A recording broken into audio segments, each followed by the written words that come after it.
The Korean Mafia boss married a black woman he once threatened. My name is Sia Okonkwo, 28, and the only thing I learned to trust in Seoul is the weight of silence before violence. If you want to know how a Lagos translator ended up wearing a wedding ring from the man who once pressed a gun to her ribs, start with the night the rain tasted like gunpowder. And I chose to become invisible. The rain doesn't just fall in Busan at midnight. It hammers. It carries the scent of salt from the docks, diesel fuel from the cargo ships, and something metallic that settles in the back of your throat like a warning. I stood in that warehouse doorway with my hands raised, my cotton jacket already soaked through, staring at a man bleeding out on the concrete floor. 2 dock workers had shoved him into my arms minutes earlier, begging me to translate his last words. I thought I was helping. I thought my Korean was good enough to save a life. I was wrong. In this city's underworld, you are either the hunter, the prey, or the ghost. I thought I was invisible, just another foreign worker trying to survive. But the moment I stepped into that warehouse, I became prey. I'd arrived in Busan 3 weeks earlier from Lagos, chasing a job that promised steady pay and a work visa. My Korean was textbook perfect but street stupid. I could conjugate verbs, but I couldn't hear the difference between a cry for help and bait in a trap. The wounded man wasn't asking for salvation. He was running from execution, and I walked right into the executioner's den. The gunman came first, shadows with weapons emerging from behind shipping containers. Then the bleeding man was dragged away from me like a stage prop no longer needed. And finally, Jimin Kong stepped into the light. He wore a tailored black coat, rain dripping from his hair like ink down a blade. His face was young, maybe 30, but his eyes were ancient, cold, calculating, the kind of eyes that have watched men beg and felt nothing. Who sent you? His voice was quiet, controlled, terrifying. I should have lied better. I should have been smarter. But all I could say was the truth. I don't belong here. Jimin didn't believe in coincidence. I learned that fast. What happened next changed everything. But before I tell you how the devil chose me, you need to understand what I was willing to sacrifice to protect the one person I loved more than my own freedom. Because 3 days later, when Jimin's enemies broke my arm and my brother Kahin's face appeared on a screen in a police interrogation room, I realized something terrifying. I had never been invisible. I had been seen by the wrong man. And in Seoul's underworld, being seen means you can never disappear. Hit that subscribe button, because the story gets darker before it gets light, and the moment I said yes to a marriage I never wanted was the moment I learned the difference between being a prisoner and being powerful. The room smelled like rust and old fish. A single bulb hung from the ceiling, swaying slightly with each gust of wind that rattled the thin walls. I sat on a metal folding chair with my hands zip-tied in front of me, watching shadows move beneath the door. Voices murmured in Korean, too fast, too low for me to catch the words. But I didn't need to understand the language to know what men sound like when they're deciding if you live or die. I expected them to come in swinging.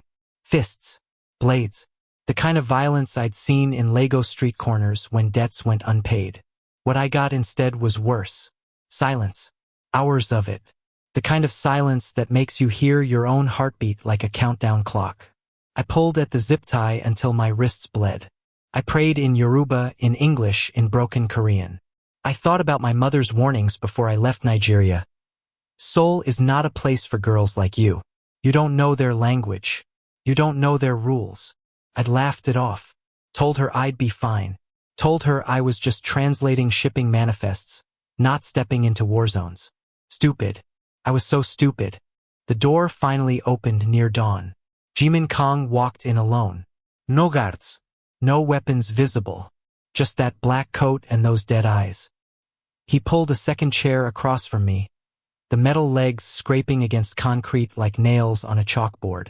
Then he sat, close enough that I could smell rain and cigarette smoke on his clothes. Who sent you? He asked again. Same question. Same flat tone. No one sent me. My voice cracked. I'm a translator. Port logistics. I work for Hanjin Shipping's contract office. Those men said someone was hurt. They asked me to help. Help. He repeated the word like it was foreign. Then he leaned back, studying me the way you'd study an insect pinned to a board. You speak Korean well. I studied for 2 years before I came. Why Busan? The job was here. Why Korea? Because Nigeria didn't have enough opportunities. Because my mother died and my brother needed. I stopped. I didn't know why I was telling him anything. Maybe because silence felt more dangerous than honesty. I needed work. That's all. Jimin didn't blink. Family in Korea? No. Friends? Not yet. Allies? Protection? I almost laughed. I've been here 3 weeks. I live in a boarding house near the port. I eat ramen and translate shipping documents. That's my entire life. He watched me for a long time. Then he stood, walked to the door, and spoke to someone outside in rapid Korean. A man returned with my bag, the worn canvas backpack I'd been carrying when they grabbed me. Jimin dumped the contents onto the floor. My phone, wallet, cheap lipstick, work visa, protein bar, and something I'd never seen before.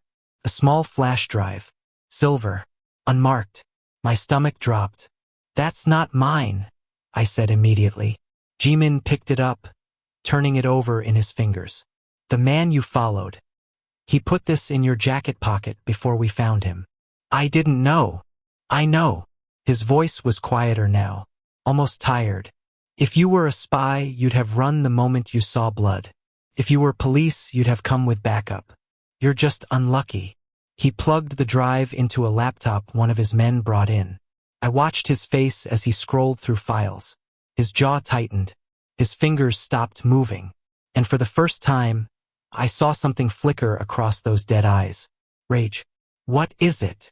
I whispered. He didn't answer. Just closed the laptop with a soft click and looked at me like he was solving a math problem. Kill the witness. Bury the evidence. Move on. That's what his face said. But then he cut the zip tie. My wrists fell free. I stared at him, not understanding. You were in the wrong place, he said. That's all. My rival syndicate used you to move stolen shipping data. They thought I wouldn't check a random woman. They were wrong. He stepped toward the door. You're free to go. I stood slowly, my legs shaking. That's it. That's it. You're just letting me walk out? He turned back, and for a moment, something almost human crossed his face. I don't kill people for being stupid, only for being dangerous. His eyes hardened. Leave Busan. Tonight. Don't come back to the docks. Don't talk to the police. Forget you saw me. Forget this warehouse. If I hear your name again, you won't get a second chance. Then he was gone. I stood there in that rusted room, staring at the open door. The rain had stopped. Gray morning light crept through the cracks in the walls. I grabbed my bag, shoved everything back inside, and stumbled out into the alley. The air smelled clean. The world looked normal. I was alive. I walked back toward my boarding house, my body numb, my mind spinning. Ide surviva. I'd looked into the eyes of Seoul's silent executioner and walked away breathing. I actually believed I was free. I didn't know that 3 days later, Jimin's rivals would find me first. I didn't know that my face was already marked. And I didn't know that the man who let me go would soon become the only reason I stayed alive. I didn't leave Busan. Looking back, maybe it was pride. Maybe it was stubbornness. Or maybe it was just the exhausted logic of a woman who'd spent her last one on that boarding house deposit and couldn't afford to run. Jimin had told me to disappear. But disappearing costs money. And I was broke. So I went back to work. I showed up at the Hanjin contract office Monday morning with bruised wrists hidden under long sleeves and a smile that felt like shattered glass. My supervisor asked why I'd missed 2 days. I said I had food poisoning. He barely looked up from his computer. For 72 hours, I pretended everything was normal. I translated manifests. I drank bad coffee. I walked home through the same narrow streets, past the same convenience stores, under the same flickering streetlights. I told myself Jimin's warning was just intimidation, that I was nobody, that the underworld had already forgotten me. I was wrong. They came for me on Thursday night. I was 3 blocks from my apartment, carrying a bag of groceries. Eggs, milk, Instant noodles. When the black van pulled up beside me. No screeching tires. No dramatic chase. Just a smooth roll to a stop, the side door sliding open, and hands grabbing me before I could scream. The eggs hit the pavement and cracked. That's what I remember most. The sound of shells breaking. Then a cloth bag over my head. Darkness. The van moving. Voices in Korean, laughing. One of them said something about Kang's whore. Another one said, "Let's see if she bleeds the same." My heart hammered so hard I thought it would crack my ribs. When they ripped the bag off, I was zip-tied to a chair in a warehouse that smelled like gasoline and rotting wood. 3 men stood in front of me. The one in the center wore an expensive suit and a smile that made my skin crawl. "You're Kang's new translator," he said in English. Korean-American accent. Smooth. Educated. The girl from the docks. "I'm not his anything," I said, my voice shaking. "He let me go. I don't work for him." "Liar." He crouched in front of me. "You walked into our trap. You carried our data. And somehow you walked out of Kang's warehouse alive. Nobody walks away from Jimin Kong unless they're useful." "I swear I don't." "Where's the flash drive?" "He took it." "I don't have it." The man sighed like I was a disappointing student. Then he nodded to one of his men. Pain exploded through my left arm. A crack so loud I heard it before I felt it. Then the feeling came white-hot, blinding, a scream ripping out of my throat that didn't sound human. "Where is the drive?" "I don't." Another crack. My wrist this time. I tasted blood. Realized I'd bitten through my lip. The room spun, tilted. My vision went gray at the edges. "She doesn't have it, Hyung." One of the men sounded almost disappointed. "Kong wouldn't be that stupid." "Then she's a message." The leader stood. "Leave her body somewhere, he'll find it." The last thing I remember was someone lifting a metal pipe. Then nothing. I woke up to white ceiling tiles and the smell of antiseptic. My left arm was in a cast, and 4 dripped clear fluid into my right hand. The bed was soft, too soft for a public hospital. The walls were cream-colored, private, expensive, and there were men outside my door. I could see their shadows through the frosted glass. Broad shoulders, the unmistakable silhouette of guns holstered under jackets. My breath caught. A nurse came in, middle-aged, kind eyes, nervous hands. She checked my vitals without meeting my gaze. "You're very lucky," she whispered in Korean. "You should be dead." "Where am I?" She hesitated. "Somewhere safe." Then softer. "Somewhere his." She left before I could ask more. I stared at the door, at the shadows standing guard, at the private room that cost more per night than I made in a month. Jimin had told me to leave. I hadn't. His enemies had found me, and he had come. I didn't know what he'd done to get me out, but I knew enough about men like him to understand. Rescue wasn't kindness. It was a claim, a statement. I closed my eyes and felt the truth settle over me like a burial shroud. The devil had chosen me, and this time there was no walking away. Jimin came to see me on the 3rd day. I was sitting up in bed, my casted arm resting on a pillow, staring at a breakfast I couldn't eat. The door opened without a knock. He walked in wearing a charcoal suit, his hair pushed back, looking nothing like the man who'd held a gun to my ribs in a rain-soaked warehouse. He looked like a businessman. That somehow made him more terrifying. He didn't ask how I felt, didn't apologize, just pulled a chair to the side of my bed and sat with his hands folded, watching me the way a chess player watches the board. "You didn't leave," he said finally. "I couldn't afford to. Now you can't afford not to." His voice was flat, matter of fact. "My rivals know your face. They think you're mine. Whether you work for me or not, they'll come for you again. Then let me go to the police. The police will ask questions you can't answer without a body bag." He leaned forward slightly. "You walked into a syndicate war. You saw faces, locations. You're a witness. And witnesses don't get protection, they get graves." My throat tightened. "So what do you want?" "I'm offering you a deal. You stay where I can see you. You work for me as a translator, Foreign shipping contracts, international calls, nothing illegal on paper. In exchange, you live. No one touches you. No one asks questions. I become your prisoner. You become protected. His eyes didn't blink. There's a difference. I wanted to scream, to cry, to throw something at his perfect, emotionless face. But my arm was broken and my options were dead. So I did what I'd been doing since I landed in Korea. I survived. Fine y whispered. He stood. A car will take you to a secure apartment tomorrow. Your things have already been moved. Don't contact anyone from your old life. Don't go anywhere alone. He paused at the door.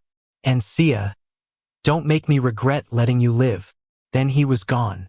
The apartment was in Houndy, high above the city with floor-to-ceiling windows overlooking the ocean. It had 2 bedrooms, a kitchen I'd never use, and guards in the lobby who smiled but never looked away. The first week, I cried myself to sleep every night. The second week, I went to work. Jimin's office was a tea house in Siamayan. Elegant, quiet, the kind of place where old men played Go and businessmen made deals that never touched paper. I sat beside him during meetings, translating between Korean and English, Chinese, sometimes Tagalog. That's when I learned how the underworld really worked. No one pointed guns across tables. No one shouted threats. Instead, a shipping executive would slide a wooden tea box across the table. Beautifully carved, expensive, and inside, beneath the loose-leaf oolong, there'd be a USB drive or an envelope thick with cash. A real estate developer would laugh over dumplings while his briefcase sat open under the table, a handgun resting on top of contracts like a paperweight. A politician would discuss infrastructure projects in cheerful tones, while Jimin's lieutenant stood by the door, hand inside his jacket, smile never reaching his eyes. Business disguised as peace. Violence wrapped in limal, politeness.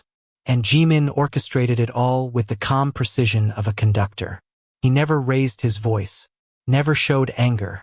Men twice his age bowed to him not because he threatened them, but because he controlled them. I watched him for weeks trying to understand. He wasn't cruel for pleasure. He was cruel for control. Every move calculated. Every word a chess piece. But he never touched me. Never threatened me again. If I needed something, it appeared.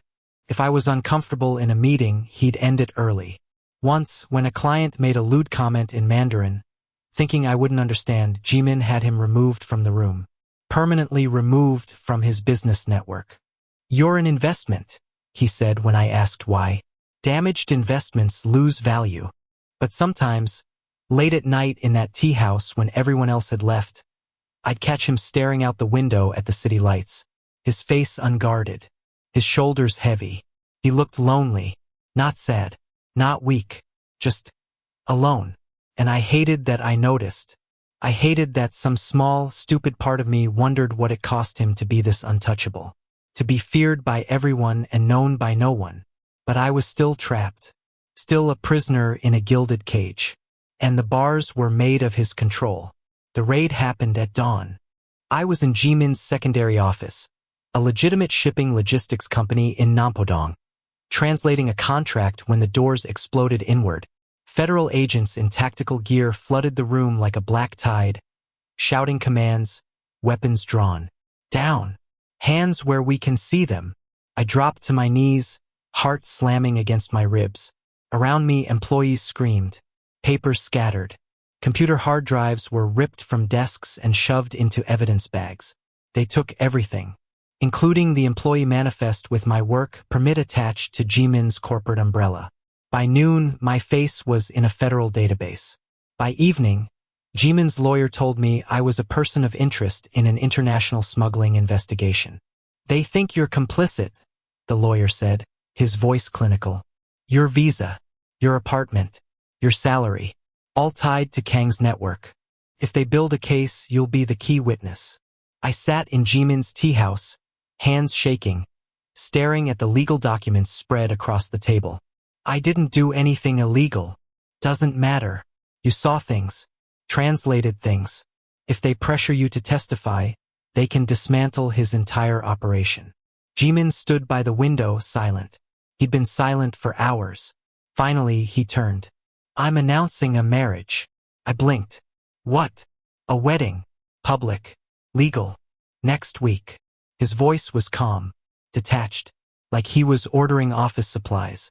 You'll become my wife. The room tilted. You're insane. I'm practical. He walked toward me, hands in his pockets. The federal task force believes I operate from emotion. They'll think you're leverage. My enemies will think you're a weakness. But legally, a wife cannot be compelled to testify against her husband under spousal privilege. You become untouchable. I become owned. You become protected. No. I stood, knocking the chair backward. Absolutely not. You threatened to kill me. You dragged me into this world. And now you want me to... My voice cracked. No. I won't do it. Jimin's expression didn't change. Then don't. He nodded to his lieutenant by the door. The man placed a tablet on the table and pressed play. The screen showed a police interrogation room, fluorescent lights, metal table, and behind my little brother, sitting in handcuffs, his face swollen, blood dried under his nose. My heart stopped. What did you do? Nothing, Jimin said quietly. Yet, your brother entered Korea illegally 6 months ago, overstayed his visa, worked under the table at a construction site in Incheon. He paused. 2 hours ago, police found methamphetamine in his locker. He doesn't use drugs. He would never. I know. Jimin's eyes were flat, empty. But the evidence is there. Planted, yes, but convincing. He's looking at 5 years in a Korean prison. Maybe more. Couldn't breathe. Couldn't think. The room was closing in. You're using him. I'm giving you a choice. Jimin stepped closer. Prison for your brother. Or a marriage contract for you. That's not a choice. That's extortion. That's survival. His voice dropped. You walked into my world, Sia. You think you can walk out clean? You think the federal agents care about you? They'll use you, break you, and throw you away the moment you're no longer useful. At least with me, you're protected. Your brother is protected. Tears burned my eyes. I wanted to hit him, to scream, to run. But Kahin's face was on that screen, and I was out of options. I hate you, I whispered. I know. The wedding was held in a private courthouse with no guests, no flowers, no music. Just a judge, a photographer, and witnesses who worked for Jimin. I wore a white dress someone else chose. Jimin wore a black suit. We stood side by side in front of the judge, and I signed my name on documents I barely read. There was no kiss, no vows of love, just the cold press of a gold ring sliding onto my finger and the click of cameras capturing the lie. By that evening, news outlets across Seoul were running the story. Korean syndicate heir marries African immigrant in surprise ceremony. The headlines called it romantic, unexpected, a modern love story. They had no idea I'd signed those papers with a gun to my brother's head. Jimin's phone buzzed constantly. Allies calling to congratulate him. Enemies calling to probe for weakness. Politicians sending carefully worded messages. I sat in the back of his car, staring at the ring on my finger, feeling the weight of it like a shackle. They'll think you're leverage, Jimin had said. But I knew the truth. I wasn't leverage. I was territory. And in his world, territory was never freed. It was only ever claimed. The estate sat on a hill outside Busan, hidden behind high walls and iron gates that opened only for armored cars. Inside, everything was cold and perfect, marble floors, minimalist furniture, floor-to-ceiling windows that framed the city like a painting of a world I no longer belonged to. I had my own wing, my own staff, my own guards who followed 3 steps behind whenever I left my room. I was a wife in name only. For the first month, Jimin barely spoke to me. We lived like ghosts in the same house, passing each other in hallways, eating meals in separate rooms, existing in a silence so heavy it felt like drowning. His men watched me constantly, not with lust, with calculation. I heard them whispering in Korean when they thought I wasn't listening. She's bait. Kang's setting a trap. No, she's leverage. He'll use her to negotiate. She won't last 6 months. The rivals will take her out. I learned to sleep lightly, to check my food before eating, to never turn my back to a door. But then, slowly, something shifted. Started small. One evening, I came downstairs to find Jimin in the kitchen. Not the formal dining room, but the actual kitchen. Standing over the stove in shirt sleeves, his jacket draped over a chair. He looked almost normal. "What are you doing?" I asked, more surprised than afraid. "Cooking." He didn't look up. "Sit." I sat, more out of confusion than obedience. He placed a bowl in front of me. Jajangmyeon black bean noodles. Simple. The kind of food college students ate, not mafia bosses. "You don't have to. Eat." I picked up the chopsticks. The noodles were overcooked. The sauce too salty. But it was warm. And for the first time in weeks, I wasn't eating alone. "Why?" I asked quietly. "You've lost weight." He sat across from me with his own bowl. "That's bad for appearances. Always appearances. Always control." But the next week, he asked me what foods I missed from home. I told him about jollof rice, about suya, about the way my mother used to make egusi soup. 2 days later, a West African grocery store in Seoul delivered ingredients to the estate. "Cook whatever you want," he said. "The kitchen is yours." I didn't know what to do with that. Then Kahind called. I almost dropped the phone when I heard his voice. "Sia? Oh my God, Sia, they let me go. They dropped the charges. I'm free. His voice broke. "Are you okay? The news says you married." "I'm fine, Elid. I'm safe." When I hung up, Jimin was standing in the doorway. "You freed him," I said. "I kept my word." "Why?" For the first time, his expression cracked. Just slightly. "Because you kept yours." The poison came 3 weeks later. We were hosting a dinner for a coalition of shipping executives, legitimate businessmen who played both sides of the law. The dining room was filled with expensive suits, polite laughter, and wine that cost more than my old apartment. I sat beside Jimin, playing the role, the quiet wife, the trophy, the lie. A server poured wine into my glass. Deep red. French label. I reached for it. Jimin's hand caught my wrist. "Let me taste it first," he said softly. Before I could respond, he lifted my glass and drank. The room went silent. His face didn't change, but I saw his jaw tighten, saw the slight tremor in his hand as he set the glass down. "Clear the room," he said, his voice like iron. The guests were escorted out within seconds. His men surrounded the servers.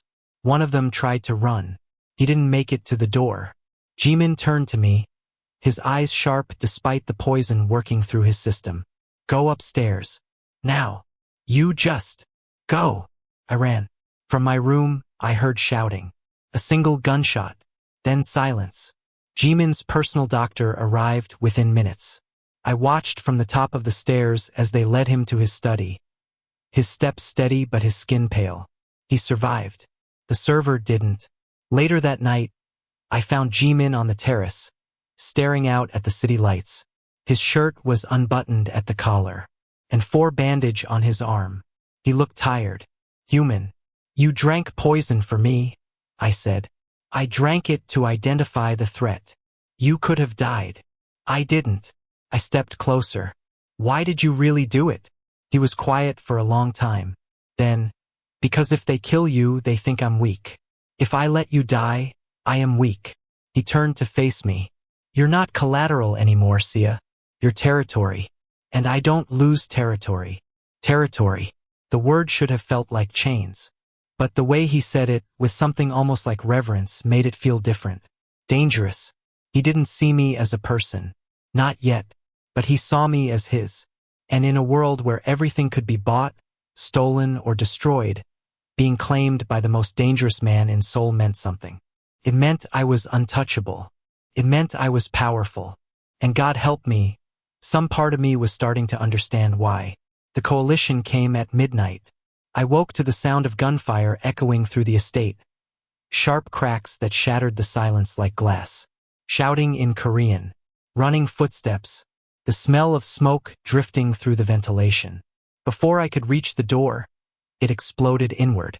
3 men in tactical gear dragged me out of bed. I fought, kicked, screamed, clawed, but they zip-tied my wrists and hauled me down the marble staircase like a piece of cargo. The estate was under siege. Jimin's guards lay dead in the hallways. Blood smeared across white walls. The front doors hung open, and through them I could see the courtyard lit by floodlights and the headlights of a dozen black vehicles. They threw me to my knees on the wet stone. Rain hammered down, cold and merciless, soaking through my thin sleep clothes within seconds. I looked up, blinking water from my eyes, and saw them. 20 men in a semicircle, rifles pointed at my chest. Behind them stood the coalition. 5 syndicate heads who'd once bowed to Jimin at dinner tables. Now they looked at me like I was vermin. Xiao Kongko. The eldest stepped forward, a man in his 60s with silver hair and a scar splitting his lip. Nigerian translator, federal person of interest, and traitor. I didn't. A rifle but slammed into my shoulder. I gasped, tasting blood. 3 shipments intercepted in 2 months, he continued, circling me slowly. Routes leaked. Cargo seized. Millions lost. And every leak traced back to communications you translated. I never. Jimin Kang's foreign wife. His weakness. His leash. He crouched in front of me, his breath reeking of cigarettes. You thought you could sell us out and hide behind his name? I didn't betray anyone. Then you're simply bad luck. He stood. Either way, you die tonight. The rain fell harder. Thunder rumbled in the distance. I pulled against the zip ties until my wrists bled. But there was nowhere to go. Nowhere to run. Then the gate exploded. An armored car crashed through, metal screeching, and Jimin stumbled out. He was bleeding. Left shoulder dark with blood, his white shirt torn. His face was pale, but his eyes were fire. 2 of his men flanked him, weapons raised, but they were outnumbered 5-1.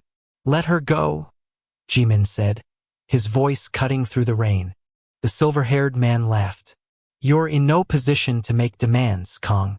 Your empire is burning. Half your captains defected to us tonight. Your accounts are frozen. Your allies have abandoned you. He gestured to me. And now we know why. This woman poisoned you from the inside. She didn't. Prove it. The man pulled a pistol from his coat and held it out to Jimin. Kill her. Here. Now. Prove your loyalty to the syndicate. Prove you're not compromised. His smile was cruel. Or step down. Walk away. Let us run Seoul properly. Jimin stared at the gun. The coalition watched. The rain pounded. And I realized this was it. The end.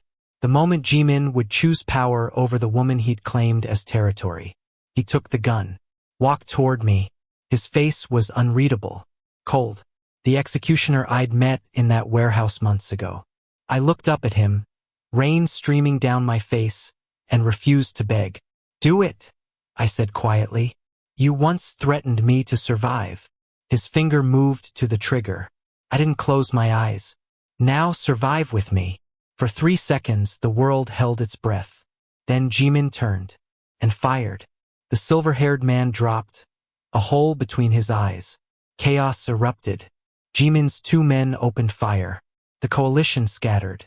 Gunshots roared through the rain like thunder. Jimin cut my zip ties with a knife, grabbed my arm, and pulled me behind the armored car as bullets tore through metal. Get in, he shouted. I dove through the open door. He followed, slamming it shut as his driver floored the accelerator. We crashed through the estate gates, spinning onto the mountain road as explosions lit up the night behind us. Through the rear window, I watched fire consume the hills. Jimin's warehouses, his compounds, everything burning orange against the black sky. They'll kill you for this, I gasped. They'll try. He pressed a hand to his bleeding shoulder, his jaw tight. The syndicate just split. Half will follow me. Half will hunt me. Where are we going? Away. The car screeched to a stop at a private helipad. A helicopter waited, rotors already spinning. Jimin hauled me out and into the cabin. The pilot didn't ask questions. We lifted into the storm. Below us, Busan burned. I looked at Jimin, soaked in rain and blood, his empire crumbling, his face carved from stone. You chose me, I said, almost disbelieving. He met my eyes. He chose survival. But the way he said it, the way he hadn't let go of my hand, told me something else. He'd chosen me, and the world would burn for it. We disappeared into the gray spaces between countries where money talks louder than names. First Singapore, then Hong Kong, then a private island off the Philippines that wasn't on any tourist map. Jimin moved us every 6 weeks, always one step ahead of the coalition's assassins, always calculating, always planning. I thought exile would feel like prison. Instead, it felt like breathing for the first time. Away from the estate, away from the guns and whispered threats, Jimin became someone I didn't recognize. He stopped wearing suits, stopped carrying weapons, spent hours on encrypted calls rebuilding what he'd burned down. Not the criminal empire, but something else. Something legal. I'm liquidating the syndicate assets, he told me 3 months in, standing on the balcony of a rented villa in Malaysia. The ocean stretched endlessly before us. Smuggling routes, protection rackets, underground gambling. All of it. I'm converting to legitimate shipping operations. I stared at him. Why? Because the coalition will hunt me forever if I stay in their world. He turned to face me. But if I leave it entirely, become legitimate, I'm no longer a threat. I'm just another businessman they can't touch without exposing themselves. You'd give up all that power? I'd trade it for survival. His eyes found mine. For both of us.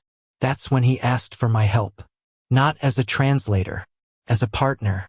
You understand logistics, he said. You know shipping law. You know how to navigate international regulations without cutting corners. He handed me a tablet filled with corporate documents. Help me build something clean. I should have said no. Should have taken the chance to run. But Kahind was in Seoul, free, enrolled in university studying computer engineering. Jimin had kept his promise. Kept him safe, kept him funded, kept him out of the underworld entirely. And some part of me, the part that had translated bribes and watched murders and survived broken bones, wanted to see if a devil could actually become human. So I said yes. We worked 12-hour days rebuilding his empire from the ground up. I drafted contracts for legitimate cargo transport, no hidden clauses, no smuggling routes buried in legal jargon. Just fair agreements with international shipping companies who didn't ask questions about Jimin's past because his present was spotless. He registered corporations in Singapore, opened transparent bank accounts, hired compliance lawyers who made sure every document could survive a federal audit. I focused on the workers, the dock laborers, the crane operators, the immigrants who loaded cargo containers for poverty wages and no protection. If you want to be legitimate, I told Jimin, you can't exploit the people at the bottom. That's just another kind of crime. He listened. We designed employment contracts with fair wages, health insurance, and legal work permits. We partnered with immigrant advocacy groups. We built a charity program that helped foreign workers navigate Korea's brutal visa system. Slowly, word spread. The Nigerian woman who married the Mafia boss was hiring. Fairly, legally, people came. And Jimin's new shipping company, Kong International Logistics, grew. Not through fear, through legitimacy. One evening, nearly a year after we'd fled Busan, Jimin found me on the villa's terrace reviewing port contracts. He set down 2 glasses of wine and sat across from me. Kahind called today, he said. He wanted me to tell you he got an internship at Samsung. My throat tightened. He did. Top of his class. Jimin's voice was softer than I'd ever heard it. He asked when you're coming home. Home. I tested the word. I don't know if I have one anymore. You do. Jimin reached across the table and took my hand. Not possessively. Gently. We're going back next month. The coalition signed a truce. They can't afford a war with a legitimate company that employs thousands. We're protected now. I looked at our intertwined fingers. His hands weren't soft. They still bore scars from years of violence. But they weren't holding a gun anymore. You're different, I said quietly. So are you. It was true. I wasn't the terrified translator who'd stumbled into a warehouse anymore. I wasn't the hostage wife who'd signed papers with tears streaming down her face. I was a businesswoman, partner, someone who'd taken the wreckage of a criminal empire and helped build something that actually employed people, protected people, gave them futures. Ide surviva. And somehow, so had he. When we go back, Jimin said, I want to do this properly. Do what? Marry you. He met my eyes. The first time was a weapon, a strategy. This time I'm asking. My breath caught. You don't have to answer now, he continued. But I want you to know you're not territory anymore, Sia. You never were. You were always the only person who could make me choose survival over power. I didn't answer right away, but I didn't let go of his hand either. Because exile had taught us both something we'd never learned in Seoul's underworld. Sometimes the only way to be reborn is to let the old world burn. We returned to Busan on a gray morning when the fog rolled off the ocean like smoke. The city hadn't changed. The docks still smelled of salt and diesel. The warehouses still loomed like concrete giants. The streets still hummed with the kind of life that existed in the spaces between legal and illegal. But we had changed. Jimin's new headquarters wasn't hidden behind tea houses or buried in legitimate fronts. It was a glass tower in Houndie with Kong International Logistics, written across the top in steel letters that caught the sun. Inside, there were compliance officers, HR departments, and conference rooms where no one hid guns under tables. We arrived in a company car, not an armored vehicle. No guards with earpieces. Just a driver and a briefcase full of business plans. The whispers started immediately. I heard them in the lobby, in the elevators, in the coffee shops where dock workers gathered before shifts. That's her, the African woman. She married her threat. He married his weakness. I heard he burned half the underworld for her. I heard she tamed the devil himself. They said it like we were a fairy tale, a tragedy, a scandal. They had no idea what we actually were. The first board meeting was tense. 15 shareholders, former rivals, old allies, legitimate investors who'd bought into Jimin's transformation.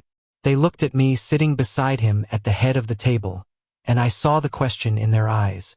Why is she here?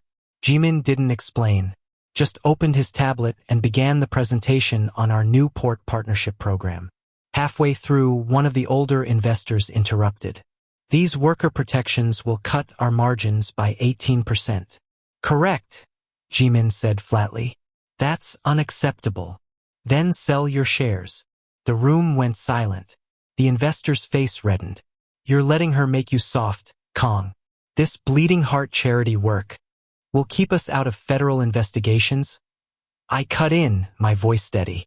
We'll build long-term loyalty with workers who won't strike or sabotage operations. We'll create positive PR that protects us from the kind of scrutiny that destroyed your last 3 ventures. I leaned forward. You want short-term profit. We're building something that lasts.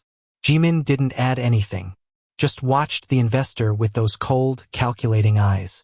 The man looked between us, realized he was outmatched, and sat back down.